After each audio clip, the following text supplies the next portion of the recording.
மூடிடுங்க. So once இது ஒரு 10-20 minutes விட்டுடுங்க. ஸோ ஒன்ஸ் இது வந்து குக் ஆகட்டும்.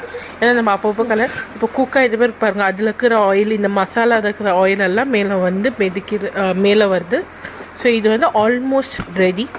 ஸோ இப்போ என்ன பண்ணணும்னா ஜஸ்ட் இது கீழே அடி பிடிக்காத பார்த்துக்காக நல்லா மிக்ஸ் பண்ணிட்ட பிறகு கருவேப்பிலை, புதினா, கொத்தமல்லி இது 3 தான் ஆட் பண்ணுவோம். நம்ம வேறு எதுவும் அதர் ஐட்டம்ஸ் இல்லை. ஸோ இப்போ வந்து இதை நல்லா மிக்ஸ் பண்ணிக்கோங்க. ஏன்னா இப்போ வந்து மிக்ஸ் பண்ணிங்கன்னா தான் அந்த ஃப்ளேவர் நம்மளுக்கு கிடைக்கும். ஸோ இதை வந்து ஒரு 5 மினிட்ஸ் திரும்ப மூடி வைங்க. ஸோ மூடி வச்சிங்கன்னா தான் அந்த குக் ஆகிறது வந்து அந்த ஃப்ளேவர் வந்து அந்த அரோமா வந்து வெளியே போகாத இருக்கும். அது 5 மினிட்ஸ் விட்டு எடுத்துடுங்க. எடுத்துட்ட பிறகு நல்லா சர்வ் பண்ணி ஒயிட் ரைஸில் சாப்பிட்லாம். சப்பாத்தி, இட்லி, அந்த மாதிரி வெரைட்டி ஆஃப் டிஷ்ஷஸ்க்கு இது காம்பினேஷன் நல்லாயிருக்கும். ட்ரை பண்ணி பாருங்கள். பிடிச்சிச்சுன்னா கமெண்ட்